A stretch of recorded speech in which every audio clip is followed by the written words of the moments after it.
The worldwide murder hunt starts at Media Watch. James Cretin is here. James, the arrest of Luca Rocca Magnotta in Berlin, in an internet cafe, no less. That's right. Is where we begin. That's right. It was on Twitter in Paris this afternoon. It was the third or fourth most discussed topic because Parisians were a little bit concerned that he was in their back garden over the last number of days. It appears, and we have a map here, a Google map, which was on the Huffington Post website, identifying the various parts of Paris city centre. If anyone's familiar with the Paris map, they'll see it's a kind of a circle. And up here in Batignolles in the northwest, he was spotted there, apparently staying in some sort of a residence or hostel. That's Gare du Nord, in the northern station, where he was also spotted.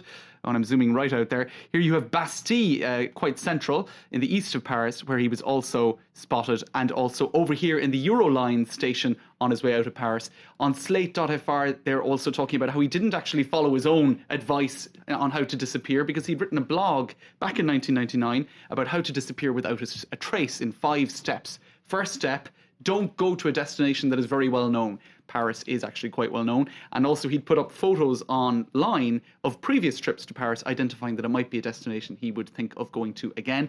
Another piece of advice he gave himself and others, don't take a flight. Well, he did take a flight from Montreal. He's known as Le Dépeceur de Montréal, the skinner of Montreal, for activities that he got up to with cats in the past, skinning cats. That's not even talking about what he did to human beings. Pretty nasty guy, caught in any case, and people finding it a little bit funny that he advised, had written this blog about how to disappear without a trace, and he was caught. Okay. In Berlin.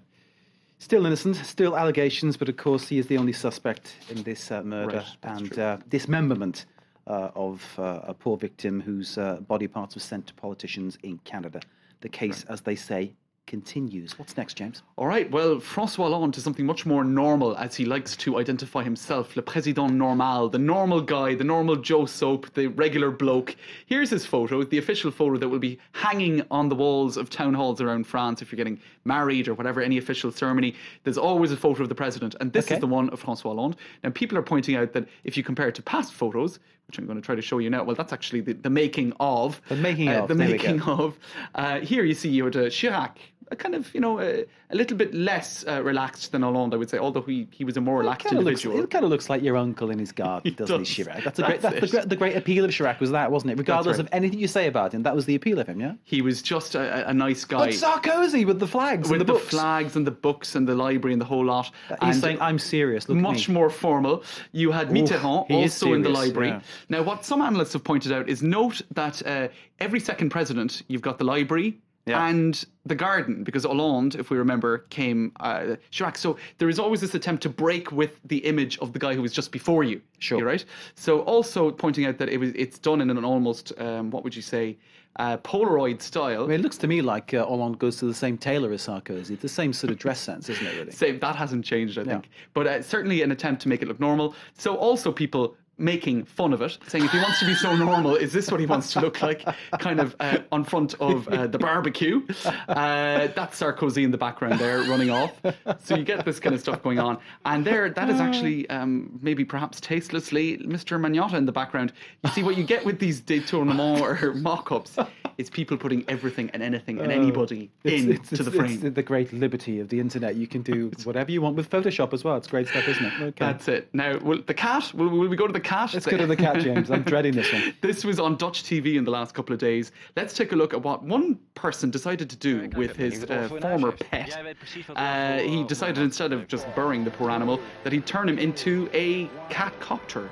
Well, this is actually a former pet, and he's kind of stuffed it with something and turned it into a flying machine.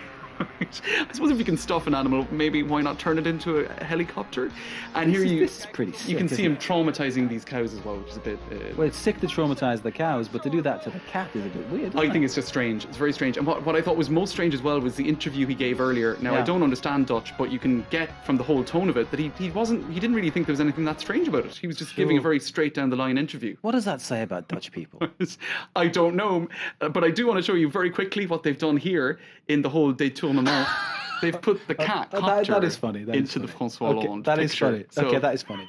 I'll give you that. But what a sick thing to do with a cat. It's unfair. Absolutely unfair. Leave him rest in peace. James, good to have you back. All right. Thanks, Mark. If he didn't exist, they'd have to invent him, as they say. James Cretin with Media Watch.